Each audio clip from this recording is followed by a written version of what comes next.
Hello everyone, Realme ले भर्खरै मात्र दुईटा गजबको देखिने मिड रेन्ज फोनहरु लन्च गरेको छ Realme 11 र Realme 11x. अब यो फोनमा X को मिनिङ के हो? We'll find out in this video along with the similarities and differences. So without any further ado, let's get straight into it.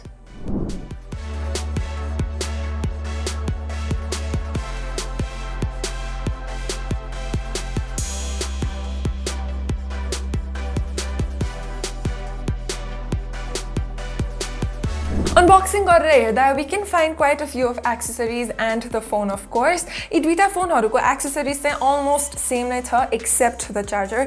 11 को चाहिँ 80 watt को charger आउँछ भने 11x को चाहिँ 33 watt को charger छ. Okay, so design बाट start गरौँ है त.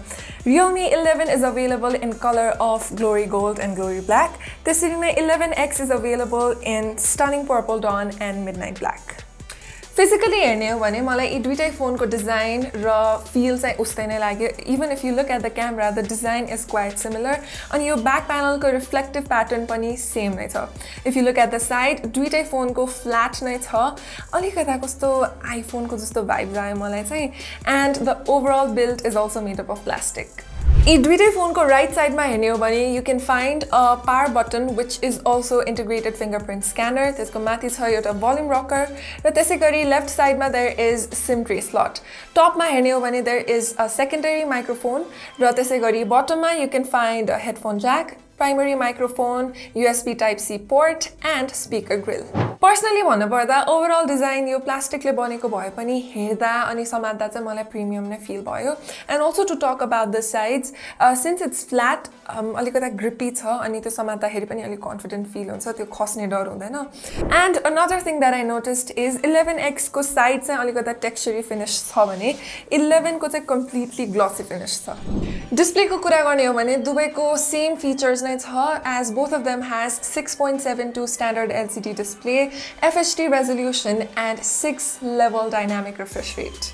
6 level को dynamic refresh rate भएको यो phone को display मा you can get of 120 Hz refresh rate on system UI. Information stream 90 Hz, reading 60 Hz, video 50-48 Hz and static 45 Hz. Display को viewing angle र color पनि राम्रै छ since the maximum brightness is up to 680 nits. Outdoor usage को लागि पनि appropriate छ. Now let's talk about camera. Appearance wise हेर्ने हो भने दुईटै फोन को क्यामेरा उस्तै नै छ. 11x को primary camera 64 megapixel को छ भने 11 को चाहिँ 108 megapixel को छ. Besides that, 2 megapixel को portrait camera र LED flashlight चाहिँ same नै छ. Company अनुसार Realme 11x ले 2 times in sensor zoom लिन सक्छ भने Realme 11 ले 3 times in sensor zoom लिन सक्छ. In sensor zoom is a quality that is also used in the new series of iPhone and it helps to take zoomed images without ruining the quality. Selfie camera को बारेमा भन्ने हो भने चाहिँ 11 को 16 megapixel को selfie camera आउँछ र 11x को 8 megapixel को.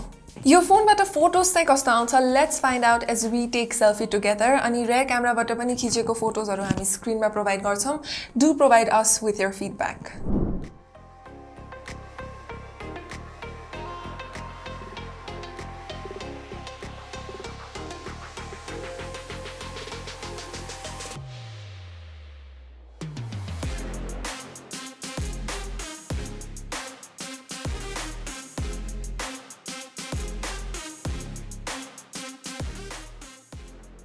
ल अब हामी जाउँ इन्टर्नल्स तिर. दुईटै फोनको MediaTek Dimensity 6100 Plus र 6 nanometer को 5G प्रोसेसर छ.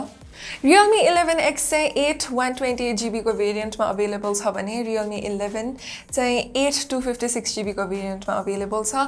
त्यसैगरी दुईटै फोनमा हामीले PUBG मोबाइल गेम पनि खेली हेर्यौं र स्मूथ ग्राफिक सेटिङ मा 40 FPS को फ्रेम रेट पायौं.